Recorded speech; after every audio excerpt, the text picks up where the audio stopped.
ټرمپ ویلي چې افغانستان کې د امریکا جګړه د ویتنام له جګړې هم نه وړه وه.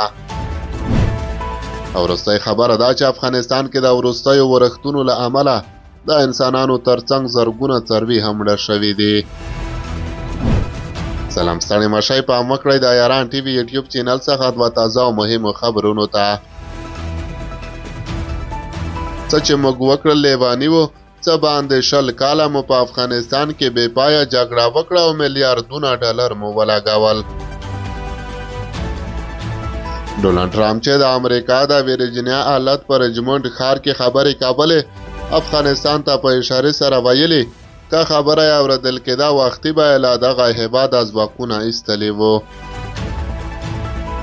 د امریکا پخواني ولسمشر ډونالډ ټرمپ ویلي چې افغانستان کې د امریکا جګړه د ویتنام له جګړې هم نه وړه وه.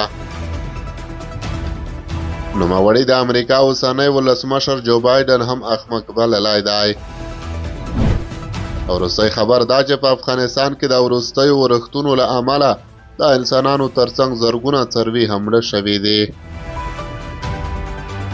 د افغانستان د یو شمېر ولایتونو په مرکز او ولسوالیو کې د سختو واورو بارانونو، چټک طوفان او سیلابونو راوتلو له امله د 40 انسانانو د مرګ ژوبلې ترڅنګ زرګونه څاروي مړه شوي دي.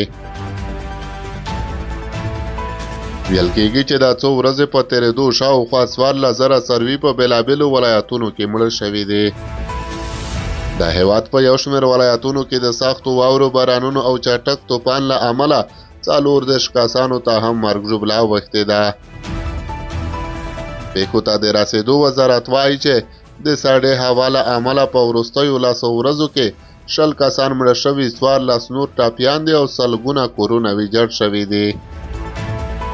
د دې ترڅنګ باختر خبري اژانس بیا یوازې په غور، بلخ او کندهار ولایتونو کې د نږدې 14,000 څارویو د مړینې خبر ورکړی دی. د یادو ولایتونو سیمه ییزو مسؤلینو دغه خبري اژانس ته ویلي چې په غور ولایت کې څه باندې 8,000، په بلخ ولایت کې 4,000 او په کندهار ولایت کې 1,412 څاروي د سړې هوا له امله مړه شوي دي. رئیس الوزرا ملا محمد حسن اخوند د ورښتونو له امله د څارویو مړه کېدو د مخنیوي په موخه د 50 میلیونه افغانیو مرسته منظوره کړې ده.